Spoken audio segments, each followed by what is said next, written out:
Hello everyone. Today I am super excited to talk about the DAFT Visa, which is the Dutch American Friendly Treaty Visa. This is my third video, I believe, about the DAFT Visa, but I also believe this is going to be the last video about the DAFT Visa. So I'm going to talk about kind of like the things you need to know about if you are considering doing the DAFT Visa. So a little bit of a background. I am an American, so I'm from the US of A, and I moved to the Netherlands in 2023 to 2025, so for 2 years, and then I was completely on the DAFT visa. So the DAFT visa is a visa that allows you to work in the Netherlands as a freelancer or entrepreneur. You need a KVK, and you could do whatever. So, but you're a freelancer and entrepreneur. So you could go from being a cupcake maker in your house all the way to what I did. I kind of became a consultant or provide my skills and service to companies and clienteles. So that's that. I want to say that one of the hardest thing about the DAFT visa is relating to clients. So one, getting clients is actually quite hard, especially if you're like me and I had to sell my skills and service. So it feels like I was always constantly applying to jobs, opportunities from certain clients or companies, and then you're only giving such a fixed amount of time. Some of them are indefinite, supposedly. So sometimes I was offered just a month or offered for 3 months or 6 months, and then sometimes I was indefinite. But then indefinite is also the little bit of danger of that was there was one day they just called me and said, hey, today's your last day, and they like got rid of my access within that 1 hour of letting me know. So when you're depending on getting money through those, like, it's quite nerve-wracking as well. But I have to say that was the hardest part. Like, you will always feel like you need to constantly apply to jobs. There's a moment where like the client was indefinite and it lasted for a couple of months. I didn't feel like I had that much energy to like apply to another client, but I had to keep in mind that if I were to lose another job, I was having to be jumping in that market again. And I do think if you are selling perhaps like a physical thing, like maybe a toy or cupcakes. I always say cupcakes as an example because I believe when I applied for my own company, they said like some people do that. Also, some people work on the red light district under the DAFT visa. So you could do whatever. I feel like certain skills might be easier to sell than for me specifically, where I just sold like my knowledge, like helping people, helping companies build their, HR department, or help companies build like handbooks on operations. So for me in that specific things, like it took some time. And here's the thing, I'm gonna be completely honest, and you can be delusional, but don't be delusional. Some companies don't want to hire you because you're not Dutch. Like, you're not fluent in Dutch, and you're most likely, as an American going to the DAFT visa, you really only know English. I do recommend before going to the Netherlands to learn Dutch because your application will be in Dutch, most of it.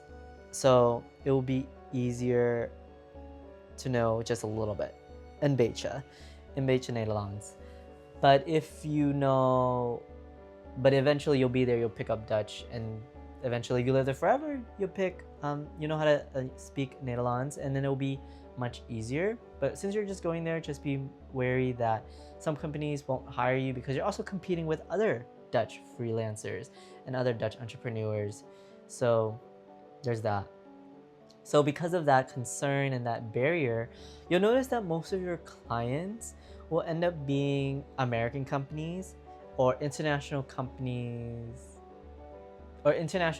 that have branches in America, or just international powerhouse companies, rather than like smaller Dutch companies, smaller startup Dutch companies specifically.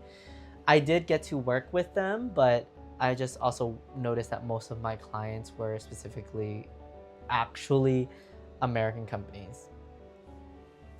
But here's the con of that. You will be working on American company hours. So eventually when I had a pretty stable client, I noticed that I ended up working on their hours. So I worked on East Coast hours. And because of that, the Netherlands and the East Coast is around 6 hours difference. I ended up working until like 11 p.m. on the weekdays. So that's just something to keep in mind. And then also, a lot of American companies or just a lot of companies want to convert you to a full-time employee. And that is a huge problem because in order to do that, you would actually have to give up living in the Netherlands. And because I had a housing lease, it was just not possible for me to do that. So I would have to give up like full-time employment opportunities. Some clients know that you are a freelancer, so they will not even offer that to you, but they'll just like end the contract, like I said earlier, whenever they want, to be honest, based on like the economy. So there's definitely one more thing I wanted to talk about, and that is relation to rates. Something about the DAFT visa is your rate per client is very different. And just like I said earlier about economy, the economy matters. Like, the Netherlands don't have that much, like, you can charge, I've noticed I have to charge Dutch companies a smaller rate than companies in American companies. So just keep in mind that you have to bounce back and forth with those rates and then their demands, because the Dutch companies might not have that much money, especially like a startup, compared to, let's say, a big tech company, that everyone knows around the world. So just be wary of that. Just be mindful of that, and that just be also okay with that. Because for me, I said a job was a job, an experience is experience no matter what. So I didn't mind helping out, let's say, like an individual start their own business, an individual starting their own like HR team, like a small startup, and then also comparing it to like when I worked for a bigger company and dealing with them.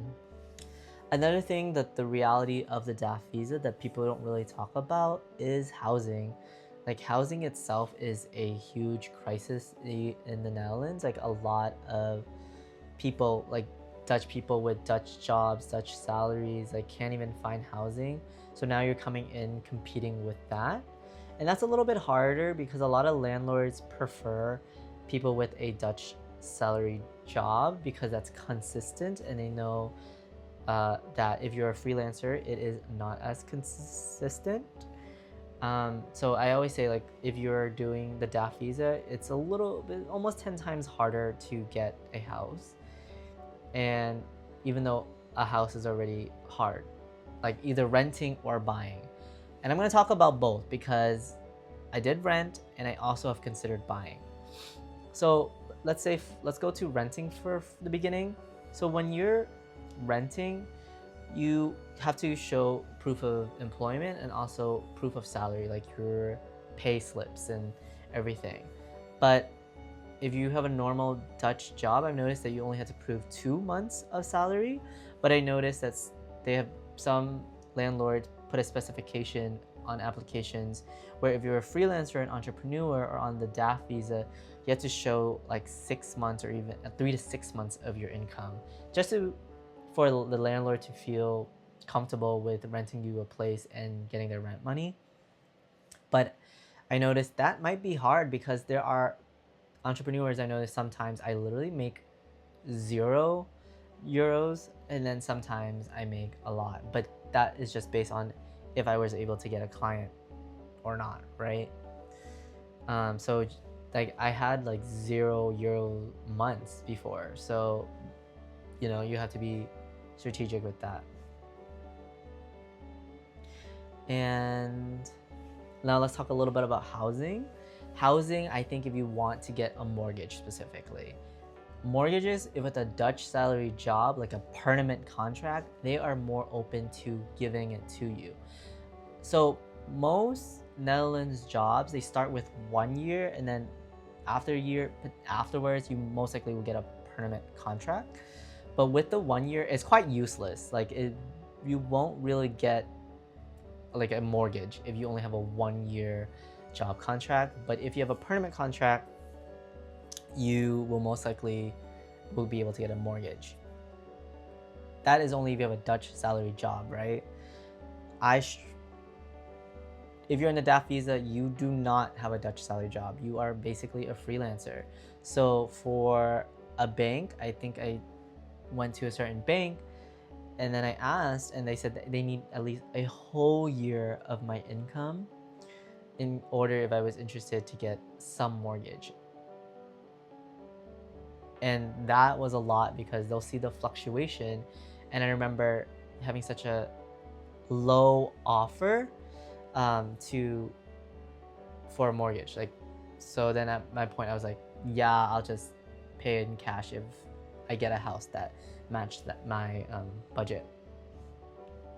So yeah, so that's something to like keep in mind. And also I've noticed when in renting that they require a higher security deposit for people who are on the DAFT visa or who are entrepreneurs and freelancers. And like we said, we always know notoriously landlords will not give you your money back. So imagine putting a bigger security deposit and getting 0 back. And it's usually always at least a month. But sometimes I see that people are asking 2 or 3 months as a security deposit. For an American, you guys are used to that because you have to sometimes put security, first month, and a broker's fee, and a last month's deposit immediately in a renting place. But in the Netherlands, it's actually just normal to put, or they ask a first month security. Sometimes when they ask more, you should actually be quite hesitant on that landlord. I want to say that the DAFT visa gave me an amazing life in the Netherlands. I got to live in Europe for the first time. I get to explore Europe, living there. I got to learn Dutch because of the DAFT visa. I think it will be a little bit different now because, you know, I won't be practicing Dutch as much as I was there. I am so grateful for the DAFT visa, but I just want to share with you because I know a lot of people in my DMs on my Instagram, emailing me and like bouncing in my comments, like are interested in this. But I also want to share with you like the reality of the DAFT visa. You think it's gonna be sunshines and rainbows moving to the Netherlands, but I just want to know, like, you should kind of have a plan of what you want to do there, especially on the DAFT visa, because you're really on your own most of the time in terms of work. So you are also responsible for getting your bag. So I also want to show the reality in case now you want to move to the Netherlands. A lot of people just tell you how to do it, but people don't tell you the reality of it. And I feel like this video is supposed to give you some clarity on your journey if you want to move to the Netherlands. So I hope this helps. I hope this influenced you or de-influenced you on moving to the Netherlands. Either way, I just think this is just useful knowledge to share to, you know, YouTube, because I think these are things that people don't talk about, you know? So I think it's good to share this to you. And especially a lot of people I noticed that are doing the DAFT visa are either in the work field or at the beginning or towards the end of the work field.